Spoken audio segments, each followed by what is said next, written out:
week's campaign is Take Action on Heart Attack. The opening ceremony was held in the David Madison Clinical Science Building at Royal Newcastle Hospital. Demonstrations of resuscitation techniques were given, and these will continue in various shopping centres and meeting places throughout the week. I asked Professor Stephen Leader of the university's medical faculty what action people should take. There's three actions, fundamentally. First, to recognise that a heavy crushing pain in the centre of a chest is not something to be ignored, but could be indicative of a heart attack, and people should therefore get to hospital quickly. Second is, the second is part of that, to make sure that they take action promptly rather than waiting, because the greatest risk of death from heart attack is in the first few minutes. And third is to develop the skills of being able to sustain life by cardiac massage and mouth-to-mouth ventilation through the Project Restart and other educative groups, so that they can in fact fill the gap between the time that someone has collapsed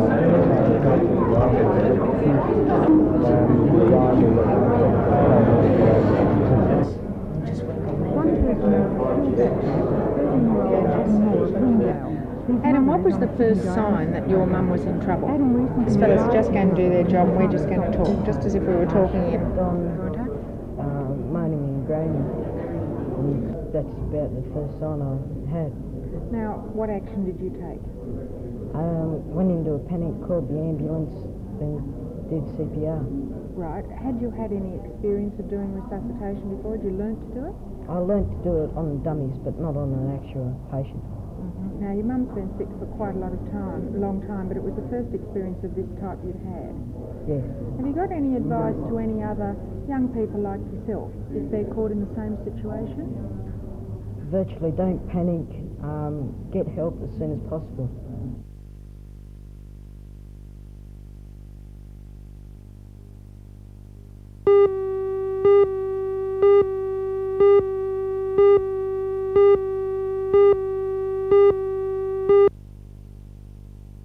Girls. Certainly doesn't. Colin Mathias. This now is Spider Walsh, Peter Walsh. Panowitz came back, but Walsh was able to deliver. And Walsh's jump, fellow. I don't see any real need for that.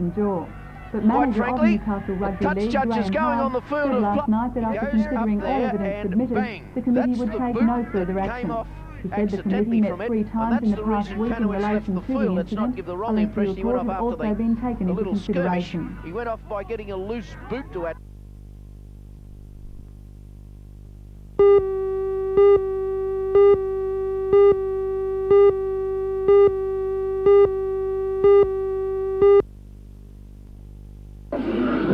If you're a parent with young children, you better hang on to your wallet, because the Lego World Show is here, and the kids are going to want you to buy the whole range.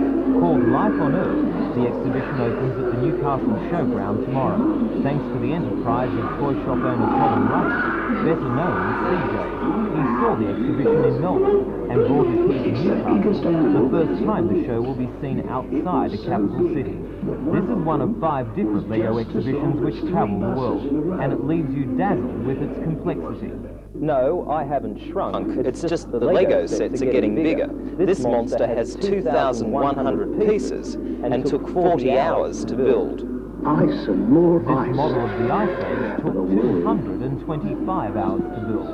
While prehistoric Lego animals are the stars of the show, there are plenty of other themes. The Wild West, or a perennial favourite, the train set. For the traditionalists, there is of course a castle set. The exhibition runs until the 22nd of May, and the organisers expect as many as 200,000 people. The queue starts now.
She's a 2-month-old Sumatran tiger cub and her name is Asha, which is Indonesian for dawn. Her playfulness during today's photo call belied her less than encouraging entrance to the world.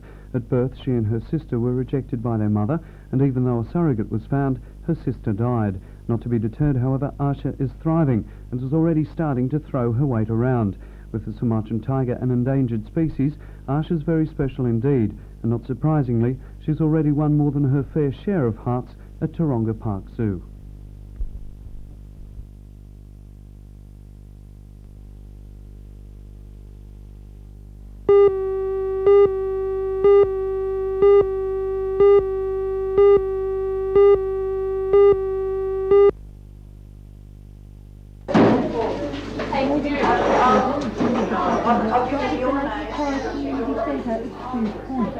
For once, it was all right to make a mess and get your hands dirty, because that's exactly what you're supposed to do.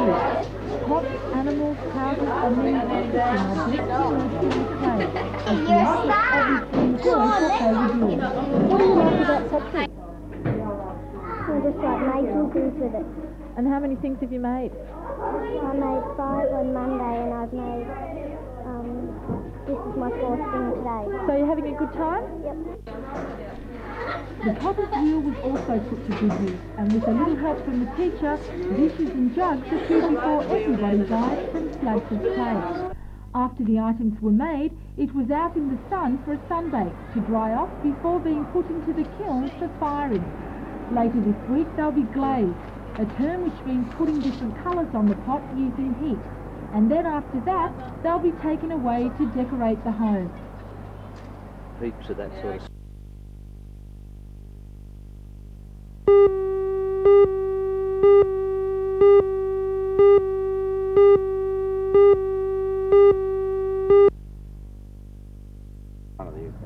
The arrival at Williamtown of the first F-18 was a pleasure, but somehow the word leaked out.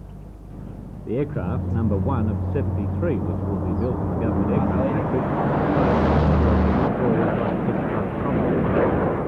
arrived over Williamtown at a little afternoon. Shepherded by a brace of Mirages, the aircraft, the F-18, will replace. The F-18 is one of the 14 approved seniors used for training. Driving the shotgun today was the Air Officer Commanding Strategic Operations, Air Vice Marshal Scully. Mirages clear of the strip, the F-18 pilot couldn't resist a restrained demonstration of some of the aircraft's outstanding qualities, particularly its ability to perform extremely tight turns. At top speed, it's actually no faster than the Mirage, but its computerized weaponry makes it one of the world's most advanced fighters. For pilots, it's obviously easier to land than the Mirage, coming in much slower, with no less than breaking parachute over the tail and stop. There are to be no close-ups of Williamtown's first F-18 yet. The RAF's a little coy about its new baby and wants to keep it under wraps until next Friday, when it's officially christened by the arrival of 2 US-built aircraft with RAAF pilots on board.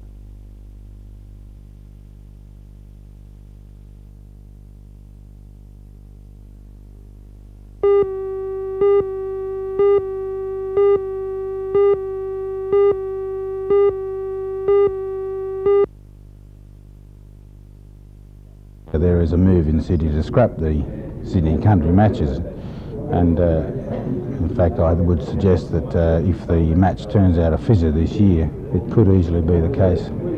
Of course, you realise also that you're going against a city side that's basically half country anyway, as far as that's concerned. Yes, David Brooks, I've got a lot of time for him, he's a fine player, and there are many other players in the city side, Gary Jack. Yes, they've got a good side, and as I've said all along, it doesn't matter what side we pick, the city side will still come up with a virtual international side that would test any side in the world.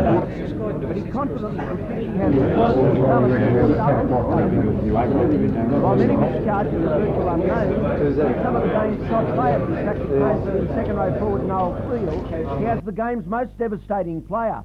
And in Parramatta's Peter Winner tackling machine. Throw in the Mortimers, Stephen Chris, Balmain's Steve Roates and Saints Brian Johnston, and you have the backbone of a talented side. With Mick Schofield and Glenn Randall involved, it looms as a game of local interest as well. We've got six very strong Sydney players. There's a pretty lot of experience in the country players that are in the first, so I think we've got a fair chance, I reckon. All the Sydney players that they have picked are really strong, playing good football, all in form. So I think it'll be, if we can hold their pack, Vic Tunksy and all them, we'll in with a big show.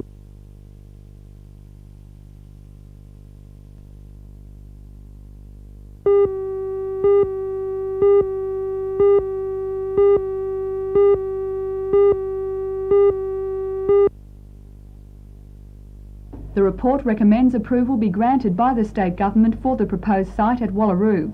Tomago wants the site for the disposal of solid waste containing fluoride and cyanide compounds. In approving the proposal, the Commissioner of Inquiry, William Simpson, said he was satisfied fluoride-contaminated waste may be disposed of at the site without harm to the environment beyond it. However, he said he wasn't yet convinced cyanide-contaminated waste may be disposed of, and the company has to demonstrate through field trials that this can be done. Mr Simpson also attached 14 conditions which must be met by the company. They include long-term monitoring of the site, with the results being made available to the public.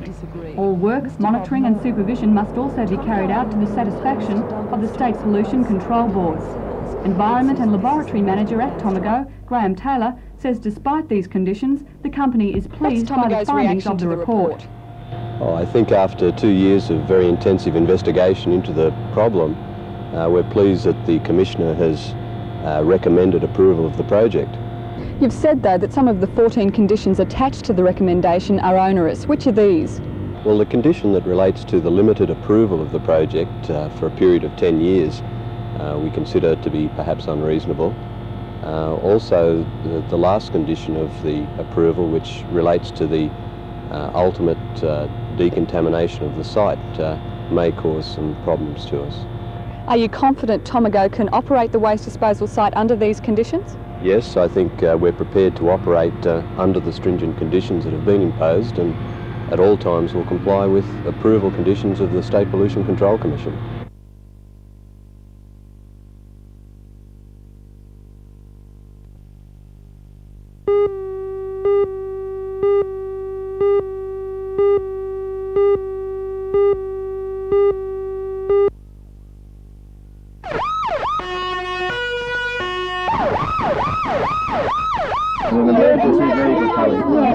Right, now what do you do if you hear an emergency siren? You get off the road. The children from the Cookfield Vacation Care Centre If you all have to leave the motor. is out the job of fighting fires at today's excursion to Newcastle Regional Headquarters at Cooks Hill. More than 30 of them Can't take it too far, that'll do. shown Do it off further. various parts of the fire engine and even had their share on the children had the opportunity to try on the firemen's clothes, even though the sizes weren't a perfect fit. And when all the fun was over, the hard work began. But no one seemed to mind. It was all part of the holiday fun, and judging by the cost, maybe it was a job. Meanwhile, I don't know, I think I'll grab two of them have an interview and participated in the holidays to report to Newcastle. 28 teams competed against each other in a series of round robins with trophies and medals being awarded to the winners. The gala days are sponsored by the Department of Sport and Recreation, one of the many activities that have been organised for children over the holidays.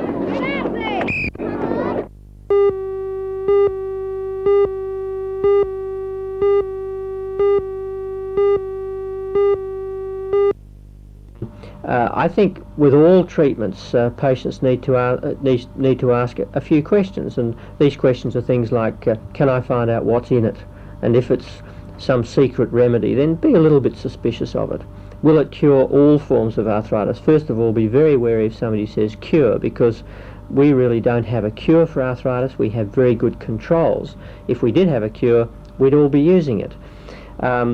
If it doesn't have any side effects, be a little careful, because if it doesn't have any side effects, it's likely not to have any effects.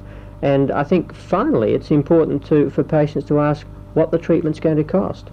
And there's no doubt that all these treatments cost money. Some of them cost quite a lot of money. And in America in 1983, I think the arthritic patients spent $3 billion on alternative therapies, and there's no evidence that any of these things work in the long term. Now, I think it's sad that we've got people spending that amount of money. We've got a very small amount of money going into researching drugs which we hope really will work. I'm happy with that.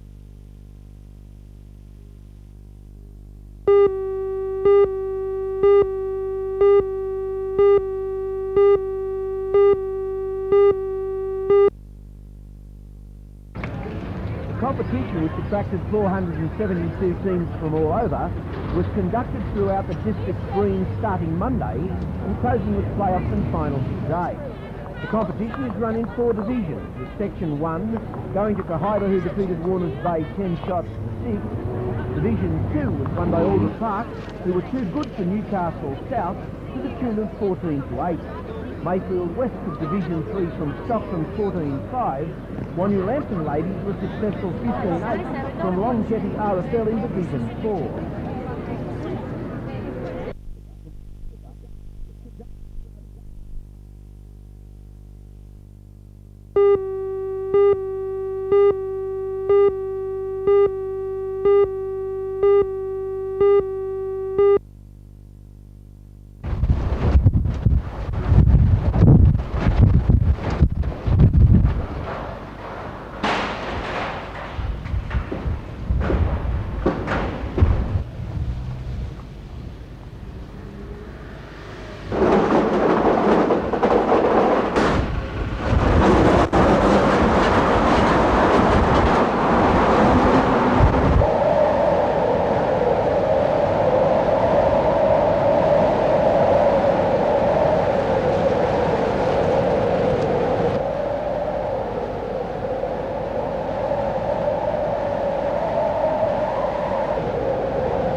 where 17-year-old Tracy McGovern, playing for Hawke and herself over recent years, get to the top of the Pony Cup tree.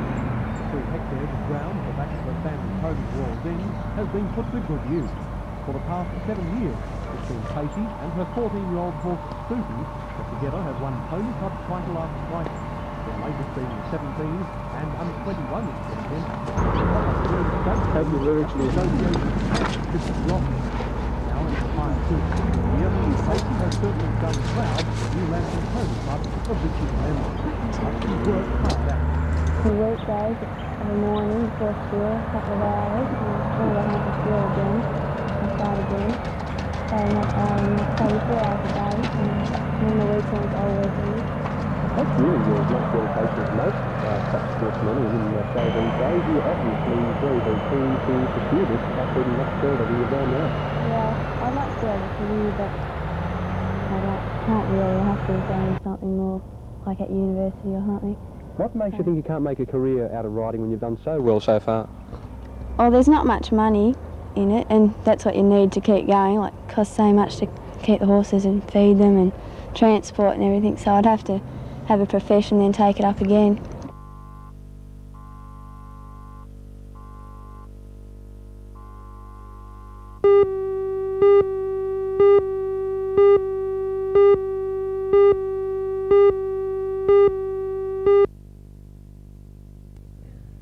For Elizabeth and David, their inclusion in the 5th Moscow International Medals Competition is the exciting culmination of years of dedicated study and carefully nurtured talent.